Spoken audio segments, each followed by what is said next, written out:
Assalamualaikum warahmatullahi wabarakatuh. Izin memperkenalkan diri, nama saya Anggun Pratiwi dari kelas 4F JUSA dengan NPM 2131121. Di sini saya akan membahas tentang anti diare atau pengujian anti diare dari praktikum farmakologi toksikologi 2. Diare berasal dari bahasa Yunani Latin yang artinya melewati dan rein, yang artinya mengalir atau lari.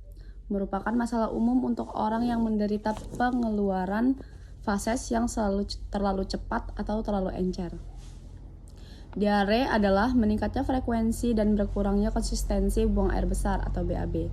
Dibanding dengan pola BAB normalnya, terjadinya BAB 3 kali atau lebih dalam sehari dengan konsistensi lembek atau cair yang tidak seperti biasanya, yang biasanya hanya 2 atau 3 kali dalam seminggu. Diare ada beberapa macam, yaitu diare akut, merupakan jenis gangguan pencernaan yang terjadi secara tiba-tiba dengan durasi berlangsungnya selama 3-7 hari atau lebih dalam 1 hari. Ada diare persisten. Kondisi diare persisten ditandai dengan buang air encer dan sering lebih dari 3 kali dalam 24 jam yang berlangsung selama lebih dari 2 minggu, namun kurang lebih dari 4 minggu. Tidak lebih dari 4 minggu. Diare kronis, durasi dari diare kronis berlangsung selama 4 minggu atau bahkan lebih. Ada juga diare dengan air, ada diare dengan darah. Faktor resiko diare, ada beberapa faktor. Yang pertama ada mengonsumsi air dari sumber yang tidak bersih. Yang kedua ada jarang mencuci tangan sebelum makan dan setelah pergi ke kamar mandi.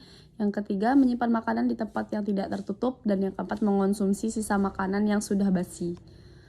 Gejala diare, penderita diare biasanya akan mengalami beberapa gejala seperti yang akan dijelaskan. Fases cair atau lembek dan keluar dalam jumlah banyak, mual, muntah, munculnya darah pada fases, lemas dan pusing, kesulitan untuk menahan keinginan buang air besar, sakit perut dan bahkan kram, merasa haus terus-menerus atau dehidrasi, demam dan tidak nafsu makan. Kemudian ada uji aktivitas anti diare ekstrak etanol daun sirih Paper Battle pada tikus putih jantan galur wistar yang diinduksi Oleum ricini.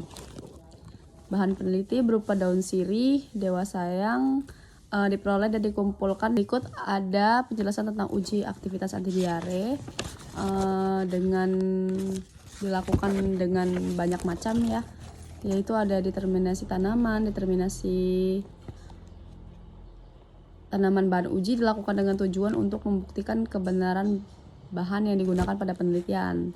Terus ada juga pembuatan simplisia, ekstraksi simpel, perhitungan rendemen ekstrak, uji kualitatif kandungan fitokimia, uji alkaloid, uji tanin, uji flavonoid, uji minyak atsiri, pembuatan larutan NaCMC 0,5%, pembuatan larutan stok ekstrak etanol daun sirih, pembuatan larutan stok loperamid, uji aktivitas anti diare.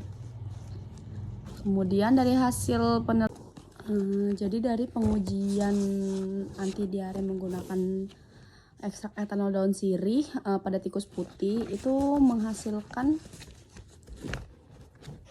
ekstrak etanol daun sirih dapat memberikan aktivitas anti diare pada dosis 200 mg per kilogram BB, 300 mg per kilogram BB, dan 400 mg per kilogram BB terhadap tikus putih yang diinduksi Oleum ricini berdasarkan parameter waktu mulai terjadi diare, peningkatan berdasarkan konsistensi fases, penurunan frekuensi diare, dan lama terjadinya diare. Terus ekstrak etanol daun sirih dengan dosis 400 mg per kilogram BB memberikan aktivitas anti diare paling baik terhadap tikus putih dan yang diinduksi oleh Oleum ricini. Jadi dari pengujian anti diare dengan